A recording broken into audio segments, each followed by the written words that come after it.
kudune damkar iki. Lah iki kudune damkar, nek ora damkar ya ora iso no. Few moments later.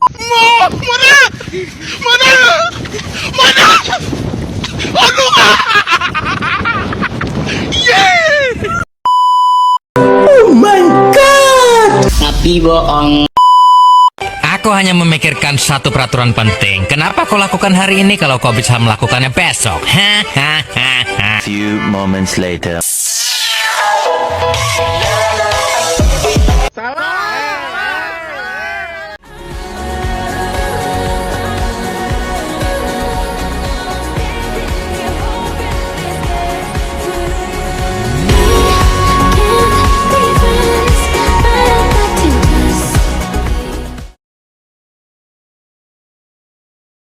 Assalamualaikum warahmatullahi wabarakatuh. Halo teman-teman, perkenalkan namaku Angel. Di sini aku akan menjelaskan tentang beberapa video terkait tentang bencana alam. Selamat menyaksikan.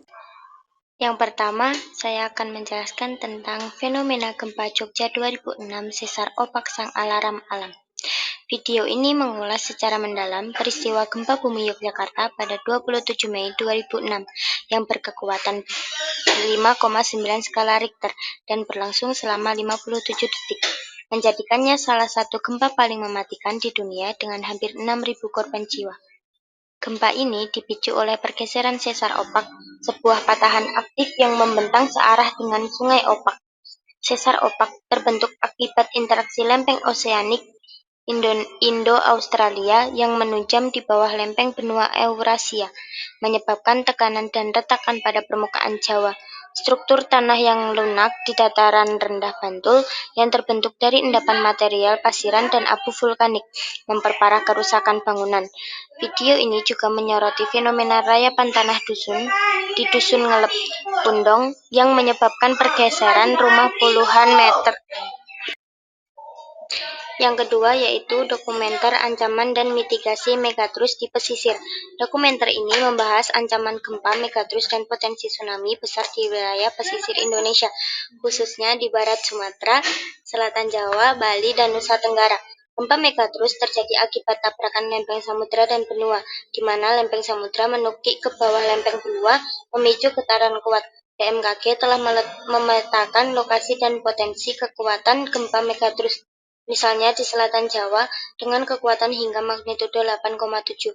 Masyarakat pesisir seperti di Desa Situregen, Lebak Selatan berada dalam zona resiko tinggi yang sering mengalami kepanikan akibat informasi yang belum sepenuhnya dipahami. Video ini menekankan pentingnya mitigasi bencana yang berkelanjutan, melibatkan komunitas seperti Gugus Mitigasi Lebak Selatan dan Destana atau Desa Tangguh Bencana, serta pemenuhan 12 indikator desa siaga tsunami dari IOC UNESCO. Tantangan utama meliputi abrasi laut yang merusak upaya penanaman mangrove dan ketidaktahuan masyarakat.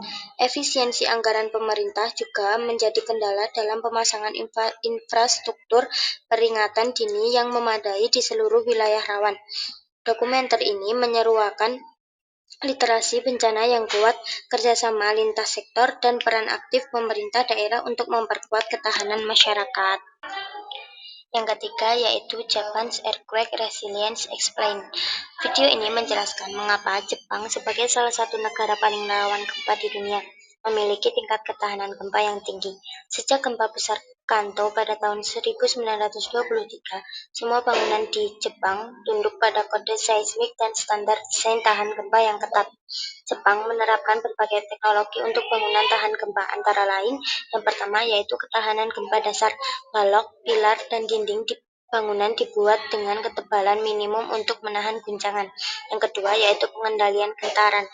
Peredam dipasang antara kolom dan balok untuk menyerap energi gempa. Yang ketiga yaitu isolasi seismik. Bangunan diisolasi dari tanah dengan lapisan timah, baja, dan karet yang bergerak independen dengan bumi. Yang keempat yaitu tenaga pendulum.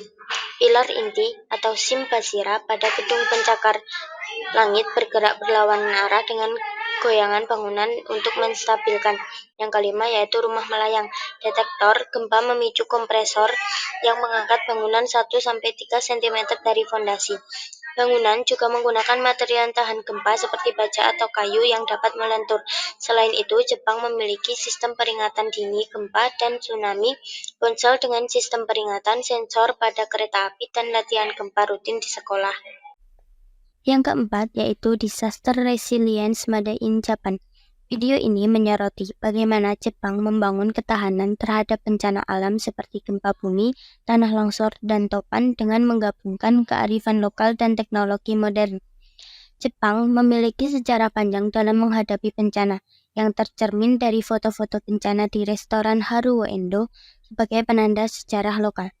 Video ini menunjukkan lokasi tanah longsor di prefektur Yamanashi yang pada 2011 memblokir sungai dan membentuk danau alam.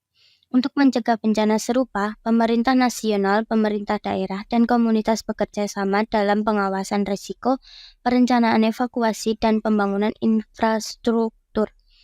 Sistem pemantauan meliputi kamera video 24 jam dan kabel pendeteksi gerakan puing yang mengirim data real-time ke pusat darurat. Teknik rekayasa SABO digunakan secara luas untuk mengamankan lereng gunung dan mengendalikan aliran sungai.